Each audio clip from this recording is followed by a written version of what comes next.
morning. For those of you who were not able to make it last night to our presentation, it's on YouTube.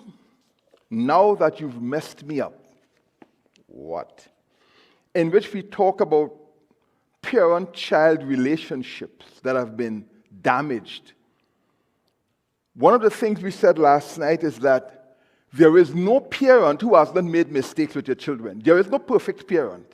We have all been affected by our parenting in some way. I use the word messed up. We all have residues of things that happened to us growing up.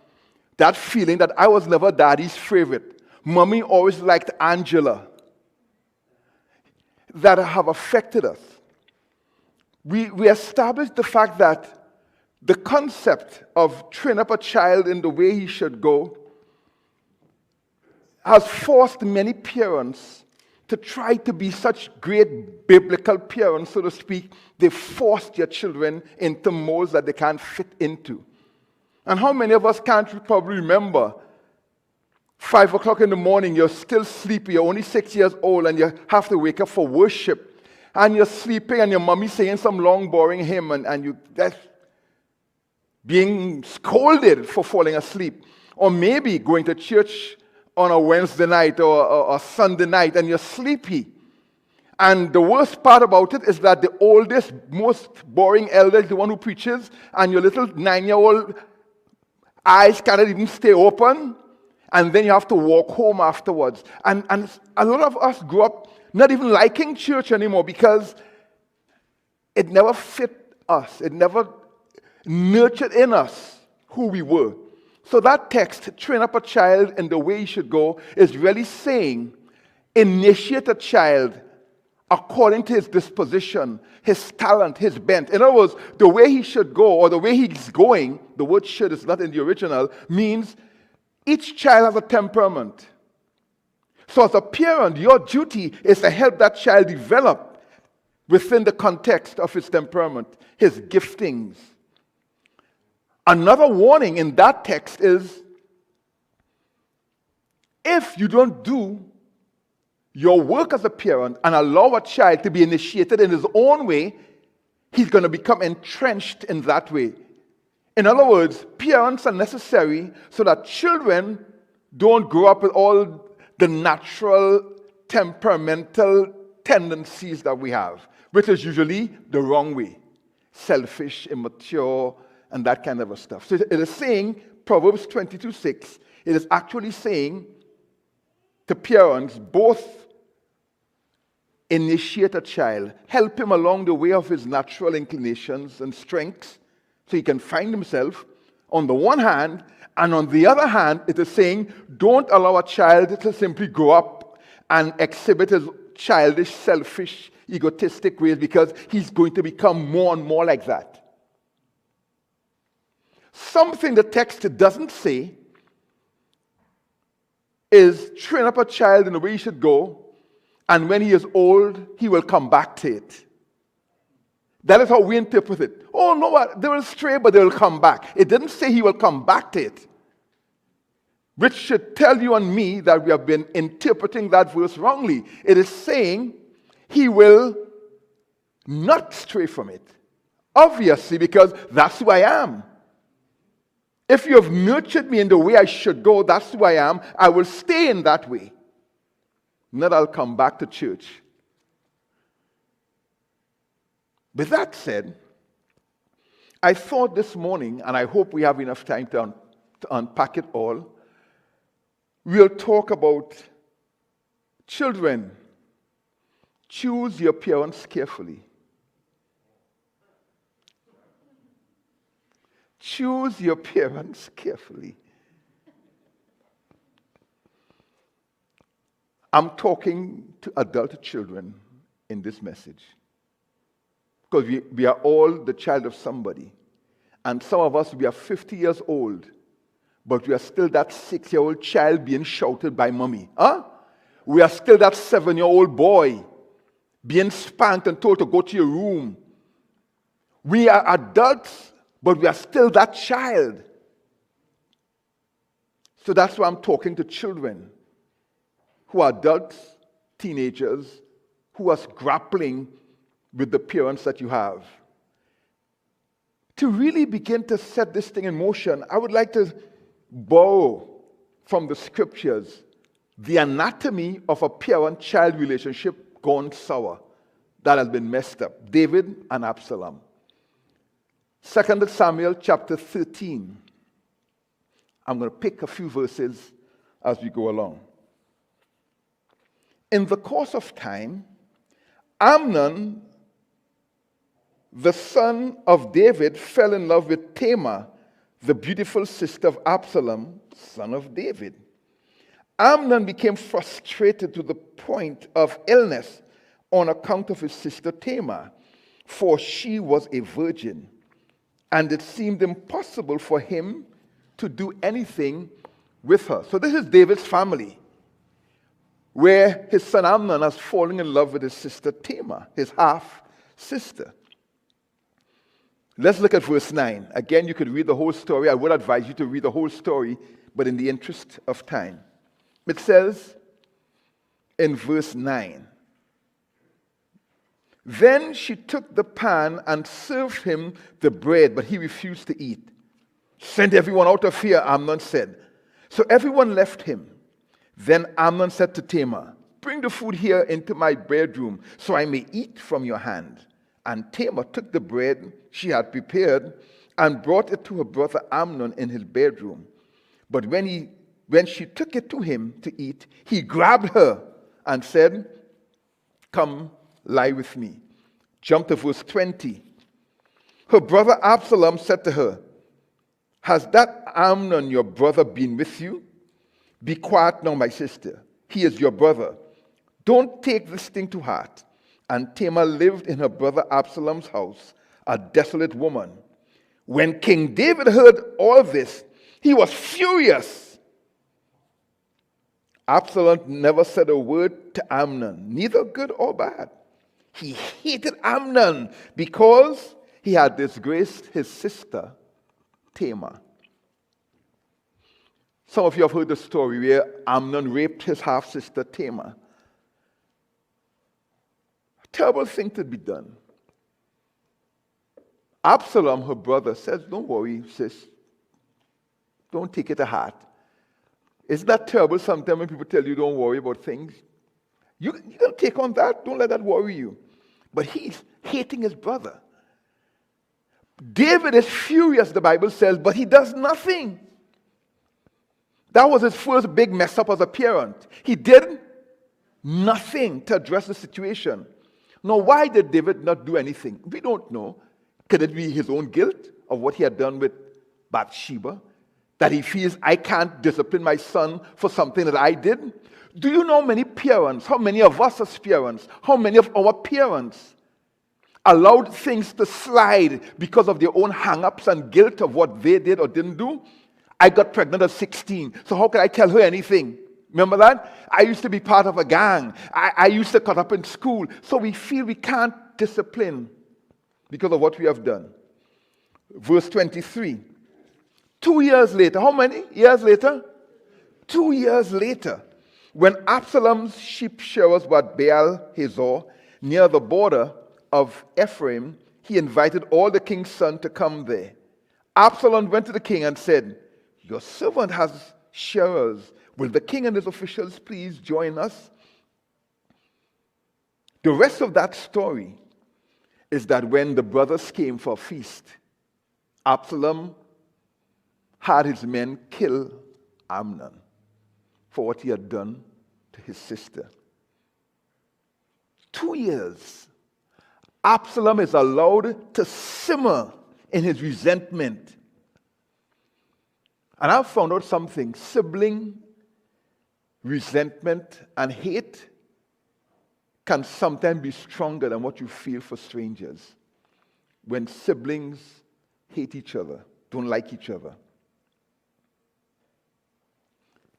And then Absalom flees. So he kills Amnon and then he takes off. Why does Absalom flee? Because in his mind, I know daddy is not going to do anything about it. Amnon is his first son, the one who should have been king. He's so angry with me. Besides, he never did do anything when Amnon raped Tamar. Why would I think it would be any different with me? So Absalom flees.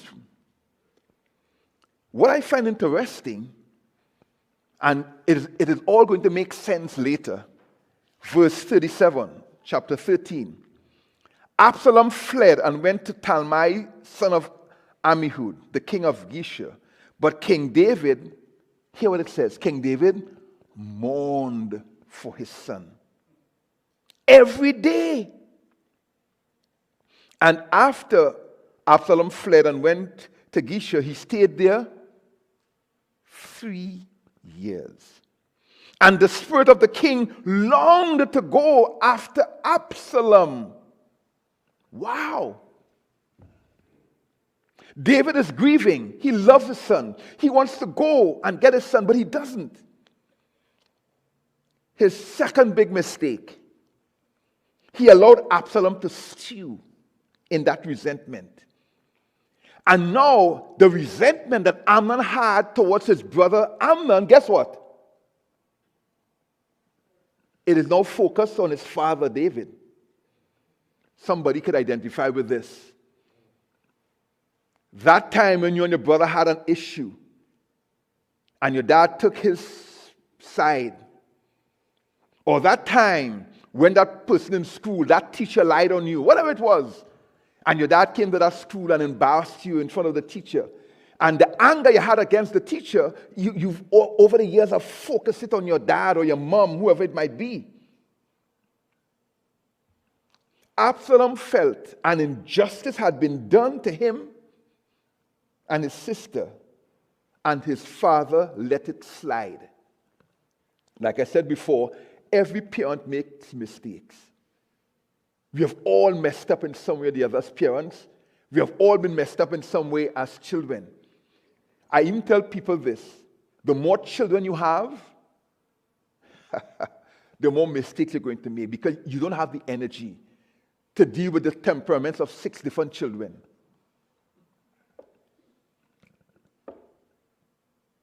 And this thing, I train all my children the same way. That's a terrible thing. Don't train all the children the same way, because they are not all the same. For some children, church is a wonderful thing. I love the church. My brother David hated church. How do you work those two? My own home experience, family worship. My daughter Kezia loves worship. She loves to sit and read the Bible and discuss. My daughter Sarah doesn't like it at all. So we would have family worship, and we would all be coming out, and Sarah would come out, and she would sit there with her face as sour as 18 lemons and 4 limes. And I'm trying to whip the family up, and she wouldn't. So what was happening? Family worship became tense. I would say, Sarah, would you pray? No, I don't want to pray. And I would be feeling tense. So after a while, I said, do you know what? No family worship. Because the family that is tortured together hates each other together. And I wouldn't do that with her love for God. The problem is, while Kezia loved worship and she could stay and talk, and Sarah doesn't like that form. But Sarah would call me and ask me spiritual questions. Sometimes she and I would talk for an hour, 2 hours. You see what I'm talking about? Sarah doesn't like to pray in public. Kezia doesn't mind. So what would happen in a scenario where mother or father says, everybody must come to worship, everybody must take a turn, everybody must. You see, one child is feeling unjustly treated. It's being forced into a mold that he or she can't fit in. And sometimes you've just come from work. It was a hard day. Your boss was chewing you up. Then that foolish driver wouldn't move his car so you could get through that red light, and you get home and your nerves are like, tsk, tsk, tsk, tsk. At that point in time, you really have no time to hear 2 siblings squabble. Daddy, guess what Tony did? Children, look, fix it for yourself. But a child receiving that feels an injustice has been done to me because Tony broke my toy. and daddy did nothing or mommy did nothing. So Absalom is in that situation. And with each passing year that David does nothing, his resentment begins to grow and it now targets his father. Enter Joab. He intercedes on behalf of Absalom. He brings Absalom back. So you see, others now are involved in the family drama. And usually when others get involved, they take sides. Granny, let me tell you this. Cousin Mary, look at what happened. And somebody starts taking sides to either feed what's going on. But again, David gives Absalom the silent treatment. For 2 whole years, David doesn't go to see his son. This is 7 years we are talking about. That Absalom has this thing boiling up inside. Why did you bring me back home? If you're going to treat me this way, if you're going to keep reminding me of the fact that I got pregnant for the guy, why bring me back home? Why bring me back home if you're not going to talk to me? And this leads Absalom to hate his father, to have a rebellion against his father, and the great damage that was done. Finally, Absalom gets killed. And in one of the most mournful verses of the Bible, Absalom is killed, David, in 2 Samuel 18, verse 33.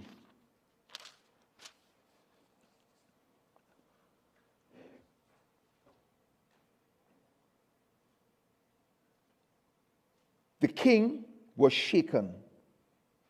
He went up to the room over the gateway and wept. Oh, my son.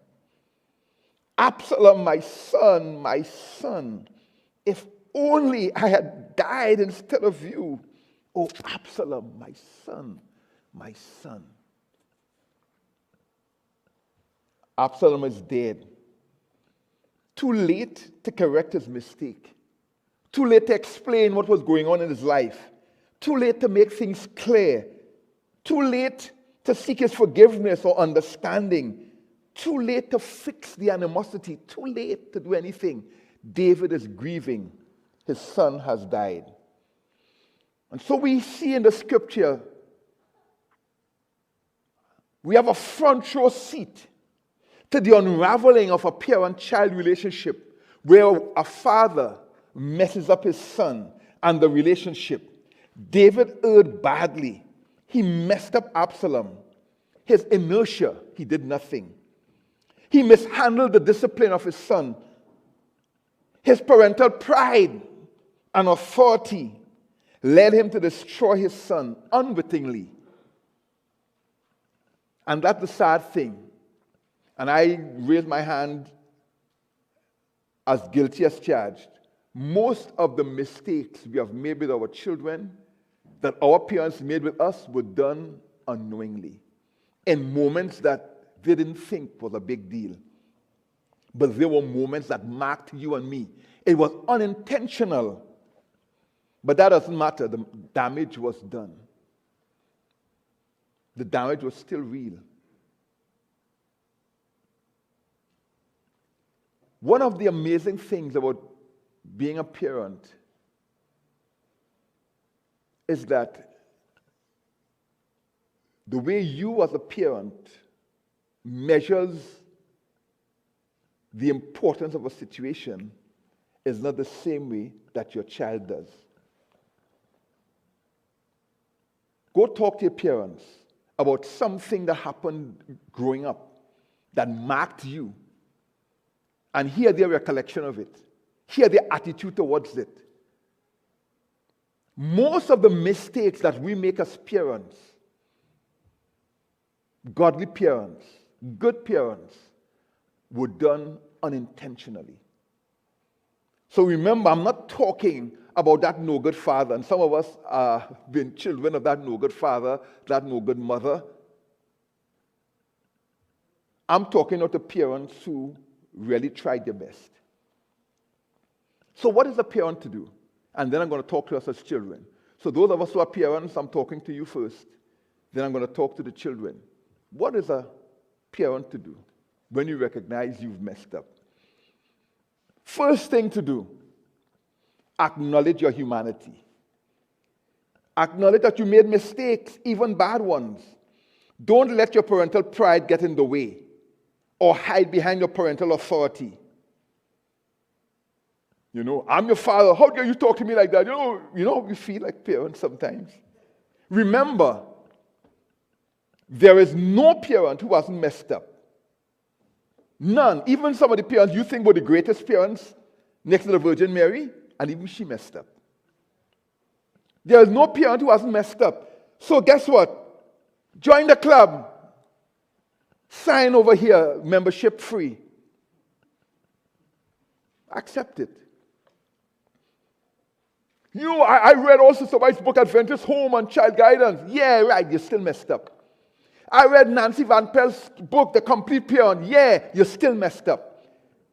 I read the Bible, I taught them Sabbath school, and I taught them, yes, you're still messed up. Now, this is important here. So one, accept you're human. You make mistakes. Every parent did. Accept that your child's memory of you is not based on who you were, but on how they experienced you. Children remember their parents not so much for who their parents were, but how they experienced their parents. That is so dramatic. That thing blew my mind when it dawned on me, that reality. My children don't remember me for who I am or who I was. They remember me for how they experienced me. In other words, emotional memory is unreliable because it is always skewed towards the experience and not the facts of the experience.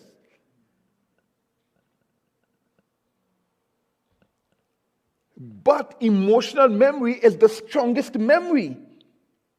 And guess what? This is the part that as parents we need to accept. It will not be changed by external correction. In other words, when somebody remembers something emotionally, what they remember is what they experienced. And all the facts that you bring will not change that from the outside. In other words, don't argue the facts. Trust me on that one. I've tried it. It doesn't work. It makes it worse. It makes it worse.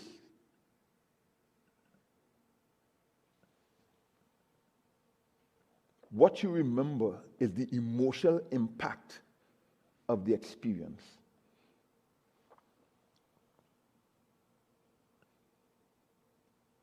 You may have been a good father, a good mother, trying your best. That's irrelevant at this point. Your child remembers the experience they had. You shouted at me. You weren't there for my football game and you promised you would be there. You didn't believe me when I told you I wasn't part of the kids who were cutting up at school. That's what I remember. The facts don't really matter. You were shouting at me. Have you ever had a situation? You were shouting at me and you're thinking, I wasn't shouting at her. Yeah, that ever happened? No, I wasn't shouting. Yes. And you came and your face was all angry. But I wasn't angry. Sometimes it happens with your wife or even your husband, right? But I wasn't angry. Yes. From the time you walked through the door. When I walked through the door, I was thinking, I wonder if she made macaroni pie for me. I wonder if you're going to have potato salad. That's what I was thinking. But you see, the emotional impact of you walking through that door and what happened after is so engraved in her or his heart, all the facts don't matter. So if you're arguing, it only puts each one in your own corner. Number 3, eat humble pie. I confess, I have had to eat a lot, more than I would care to eat. Apologize and ask how you can make it up to them. Why? Because you can't argue with or deny another person's experience. Somebody ever invited you home yet and they told you, you've got to taste my casserole. My eggplant casserole is to die for. So you're there and she's eating an eggplant casserole and you're tasting it and saying, this is not to die for, this is to die because of. So two people, the same eggplant casserole. And I don't care what ingredients you have in it. My experience is my experience. I didn't like it. You cannot argue with somebody's experience. We have all done it. And relationships get destroyed because of it. Because I'm telling you that you should not have felt that. You can't tell me what I was supposed to feel. I felt what I felt. So the best thing you can do as a parent, if your child comes to you and approaches you, Dad, I need to tell you this. This is what happened. Eat humble pie. Number 4.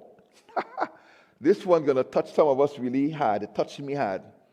Forget about all those Father of the Year and best dad in the world Father of the Year cards you ever received. And all the time in your church, they brought you up and say, oh, what a wonderful family. Oh, we want to praise the Allsop family. Pastor Allsop, you've done such a great job with these kids. And you, yes, take a bow. Thank you. Thank you. All of those trophies for Family of the Year and Father of the Year, dump them. You know why? Because they put you and me in a place where we try to live up to somebody's image of who we are. It puts us in a place where we cannot accept when our children tell us, Mommy, Daddy, this is my experience of you. What it tends to do is to see their complaints as rude, ungrateful, judgmental, and dishonoring.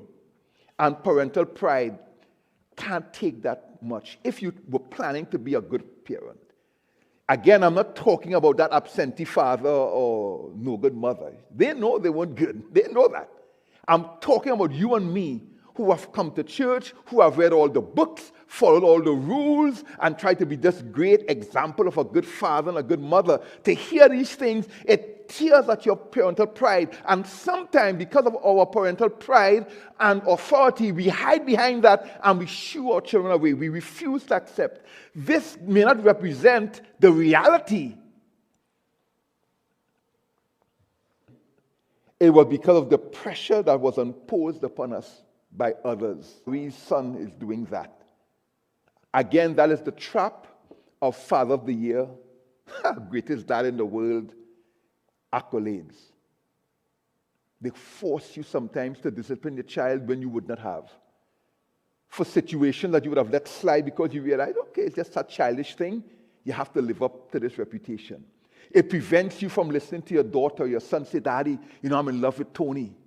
And you're thinking, how could my daughter be in love with Tony? I've sent you to school to learn. What will people say? And many times, parents, we can admit it. And one of the greatest freedoms that came to me as a parent was when I recognized I am not my children. My children are themselves to make their own decisions. And I should not live in the shadow of what they do. I should embrace them for whoever they are. Because nothing I say or do will change who they are.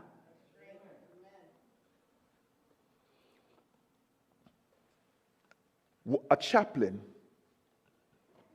was ministering to a guy who was dying. Now, the clock isn't working. I like to be honoring of the time. So I'm trying to figure out where I am time-wise. So, okay. A chaplain was ministering to this guy who was dying, and he said, I would like to see my daughter before I die. We've been estranged for many years. I'd like to see her. So the chaplain, as we chaplains tend to do, she did everything to try to get this child to be with her father. So when she contacted the daughter, she said, your father is dying and he would like to see you. So the daughter said, no, I'm not sure I want to go, because we have not had a great relationship. And of course, the chaplain kept insisting. So finally, the daughter said, okay, I'll go see my dad, but I won't stay long.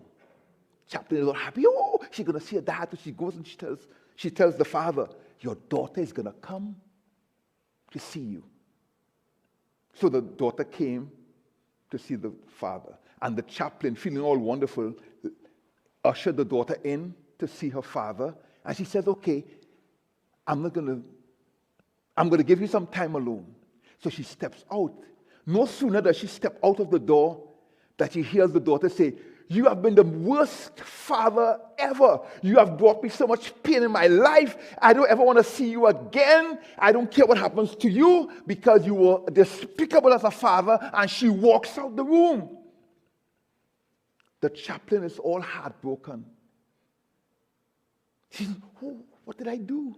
So she goes into the room and she says to the father, I'm so sorry what happened. I didn't expect it to go this way. And the father just smiles. He says, she's right. I was a horrible father. And I knew it was eating her up inside. And I wanted her to have the chance to tell it to me, to my face. Thank you. Wow! In other words, he set his daughter free. That was his last gift to his daughter. So parents, give your child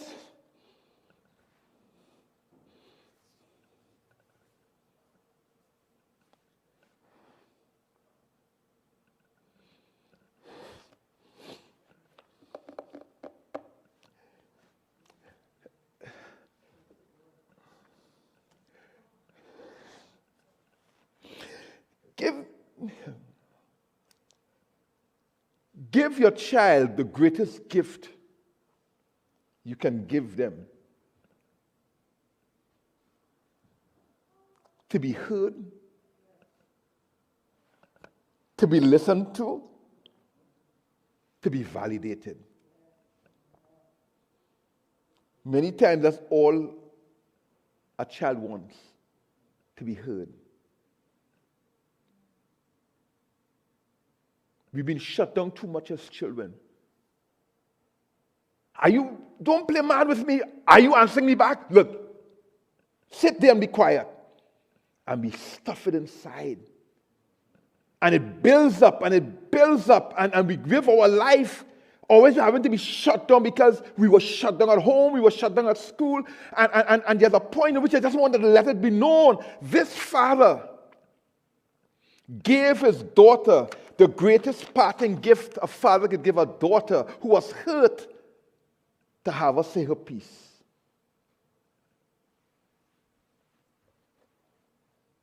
That's how you could fix it, parents. Sit still. Listen. Ask for forgiveness. It will hurt like 15 knives through your heart. But it's necessary.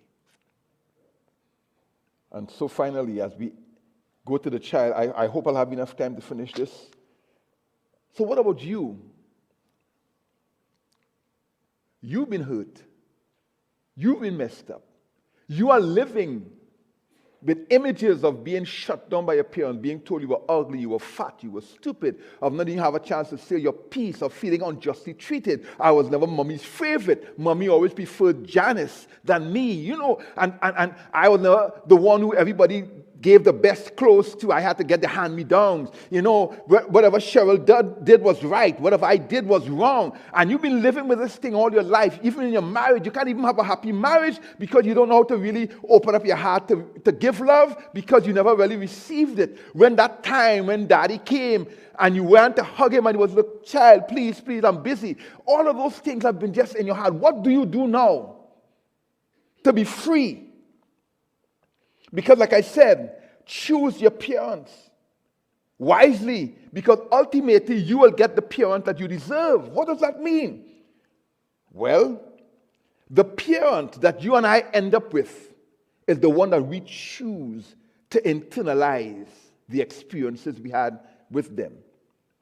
For instance, listen to two siblings talk about their parents or some common experience, and sometimes you're wondering, are they speaking about the same experience or the same parents? Why? Because each child internalized that experience differently. Oftentimes, we think about favorites Who was mommy's favorite? Who was daddy's favorite? Sometimes it's not about mommy's favorite or daddy's favorite. Was how did you experience mommy and daddy? Did you open yourself to experience mommy and daddy in the same way that Cheryl did? In the same way that Anthony did? Of course, how parents treat children is important. But also, how children choose to internalize and remember their parents is also important. Because ultimately, you choose the parent that you want.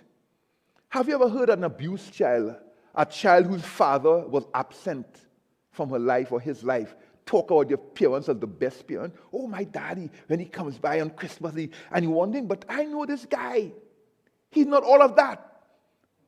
Why? Because that child, for whatever reason, and we're going to talk about that shortly, chose to internalize his father in a positive way.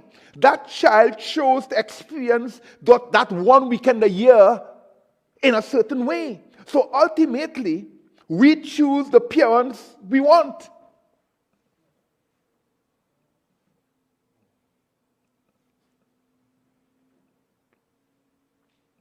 Even licks or spanking, you choose how you're going to internalize that, as abuse or correction. And children get the parents they deserve in the sense that oftentimes a child has to ask himself or herself,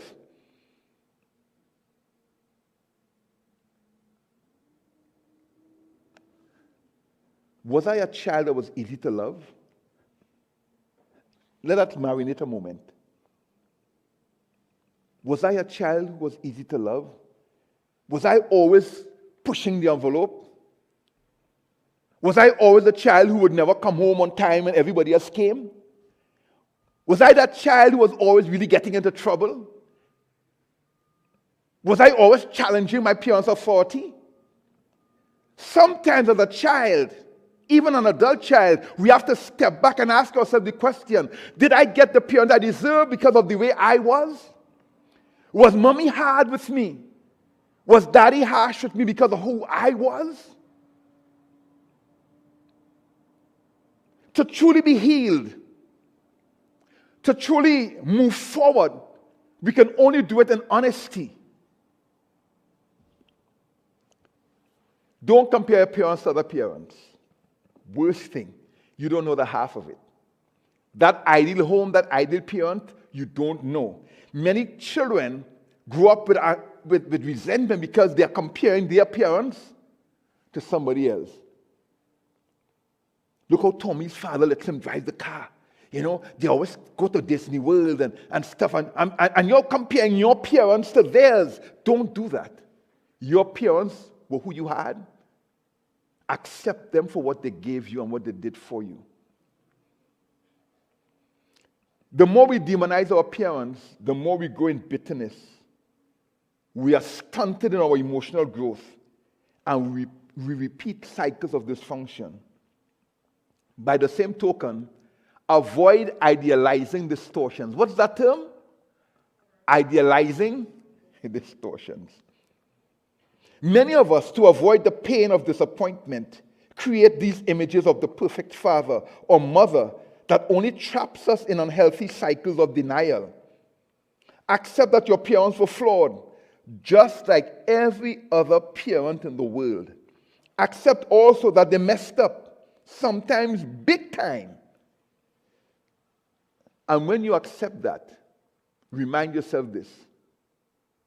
Unless you had a really worthless father or mother, every parent's desire is for the child to be safe, saved, and successful. Amen? In fact, many of the times, the mistakes we made, we were too zealous. We were so intent on our children being safe, saved, and successful, we pushed them. We were overprotective. We didn't let them go over to Jenny's house for their sleepover because, no, I don't want my child in this home because who knows what you're doing in that home. You got to go to church. You better learn your Bible and be in Pathfinders, whatever, because I want them to be saved. And we send them to swimming, to boxing, to paragliding, to pushing rockets into space, everything, because we want them to be successful. So oftentimes in our zeal to be sure our kids will be special, spectacular kids, we push them beyond their temperament, their desires, their gifting, and we create anguish, anxiety, and bitterness. Talk to your siblings. Hear their opinion of some of the incidents that you remember.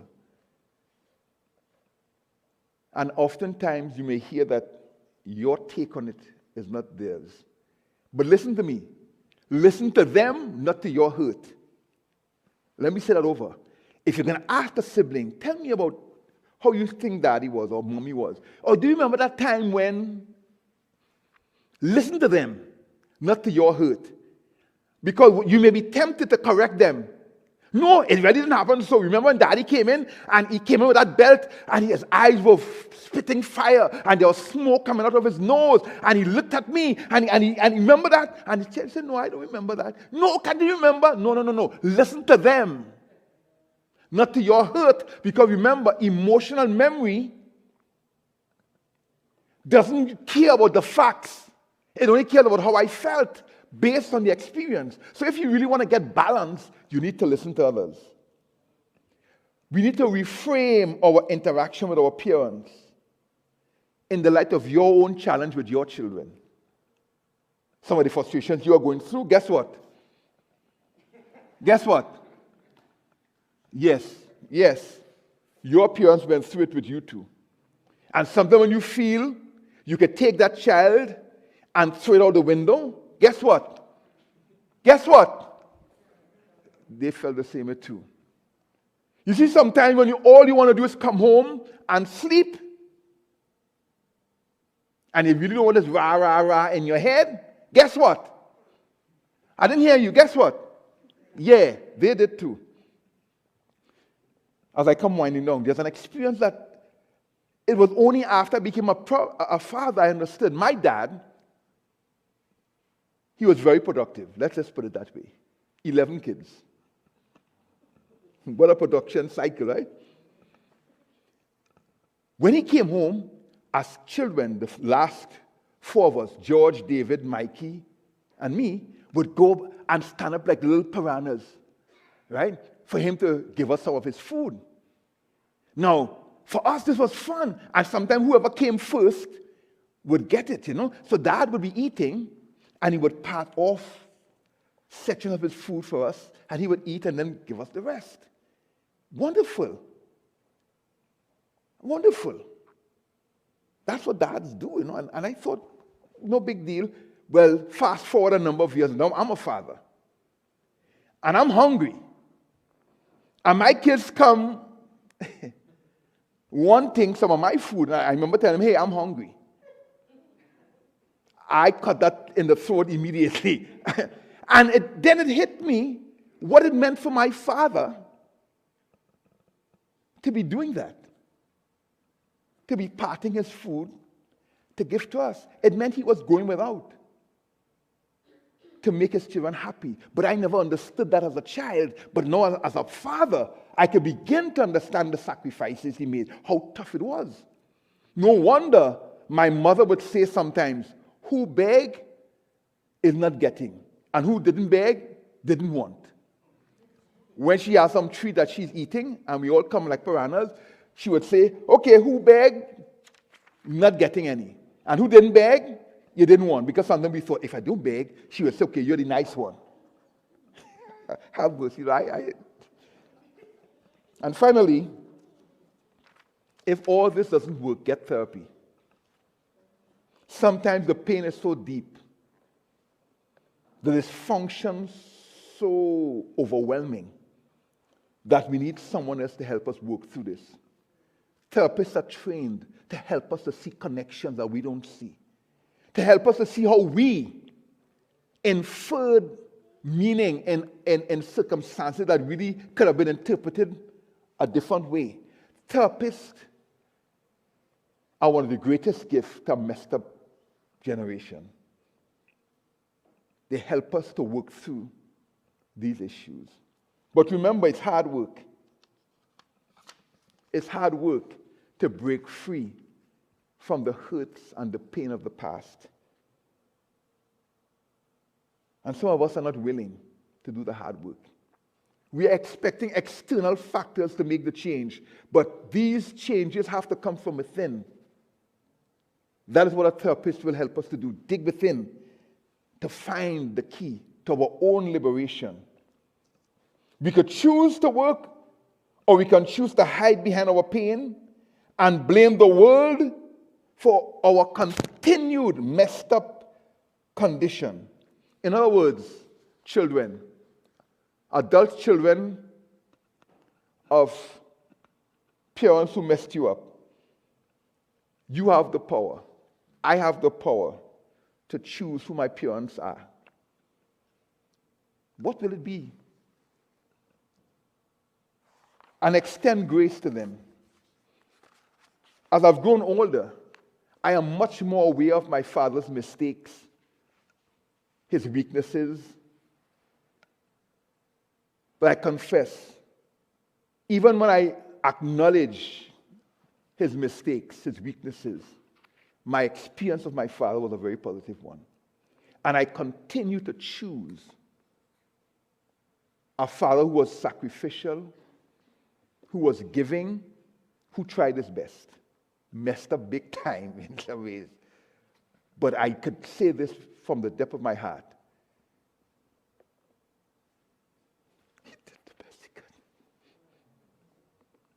And maybe your parents did the best they could too. Give them some slack.